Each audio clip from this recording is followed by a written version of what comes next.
पढ़ेंगे Nazi Germany में युवाओं की स्थिति। तो जर्मन और यहूदियों के बच्चे एक साथ बैठ नहीं सकते थे।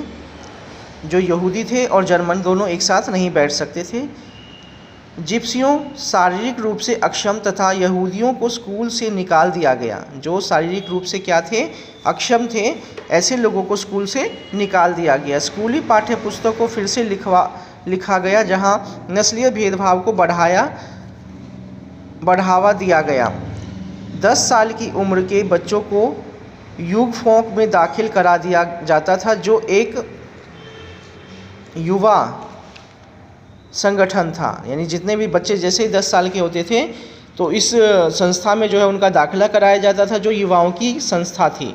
14 साल की उम्र में सभी लड़कों को हिटलर यूथ की सदस्यता अनिवार्य कर दी जाती थी। अब जैसे ही बच्चा 14 साल का होता था तो हिटलर यूथ की जो एक ऑर्गेनाइजेशन थी उसकी सदस्यता सभी को लेनी पड़ती थी। फिर है महिलाओं की स्थिति। लड़कियों को अच्छी माँ और शुद्ध रक्त वाले बच्चों को जन्म देना उनका प्रथम कर्तव्य बताया जाता था।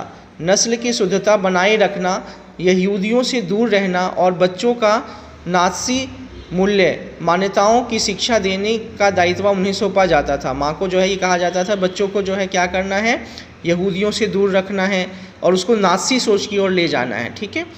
अच्छा, आगे 1933 में हिटलर ने कहा मेरी राज्य की सबसे महत्वपूर्ण नागरिक माँ है। उसने ये बोला कि जो सबसे महत्वपूर्ण नागरिक कौन है, माँ है। नस्ली और वांछित बच्चों को जन्म देने वाली माताओं को अस्पताल में विशेष सुविधाएं, दुकानों में ज़्यादा छूट, थिएटर और रेलगाड़ी की सस्ते टिकट और ज़्यादा बच्चे पैदा करने वाली माताओं को कांसे, चांदी और सोने के लगाए दिए जाते थे।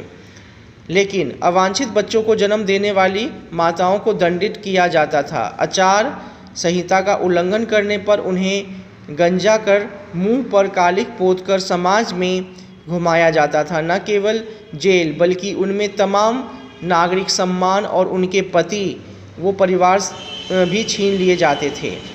Nazi propaganda. विशेष प्रकार के शब्दों का चयन, जैसे अंतिम समाधान यहूदियों के संदर्भ में, यूथनेजिया विकलांगों के लिए संक्रमण, मतलब अलग अलग कुछ उसने वर्ड बनाए थे ये भेदभाव को बढ़ाने के लिए। ठीक है ना। नस्लीय भेदभाव, संक्रमण मुक्ति, विशेष व्यवहार, लोगों को गैस चैम्बर में ले जाने को, एक इवैक्यूएशन शब्द का चयन, नाज़ी विचारों को फैलाने के लिए तस्वीरों, फिल्मों, रेडियो, पोस्टरों, आकर्षण, नारों और इश्तहारों, पर्चों का इस्तेमाल। पोस्टरों में दुश्मनों को शैतान के रूप में पेश किया जाता था और उनसे उन्हें नाज़ी ही बचा सकते थे, ऐसी छवि पेश की गई। सितंबर 1939 में पोलैंड पर जर्मन की आक्रमण के साथ द्वितीय विश्व युद्ध शुरू हो गया।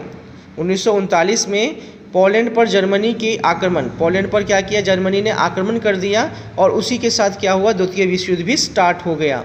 सितंबर 1940 में जर्मनी, इटली, जापान ने एक द्विपक्षीय पर हस्ताक्षर किए और धुरी शक्तियां कहलाए। मित्र शक्तियों में फ्रांस, ब्रिटेन, रूस के बाद यूएसए भी इस गुट में शामिल हो गया। अब जो है इसमें फ्रांस, ब्रिटेन के साथ साथ यूनाइटेड स्टेट ऑफ अमेरिका भी जो है इनके गुट में शामिल हो गया। अगस्त 1945 में अमेरिका ने जापान के हिरोशिमा और नागासाकी पर परमाणु बम से हमला कर दिया और आखिरकार जापान को भी घुटने टेकने पड़े।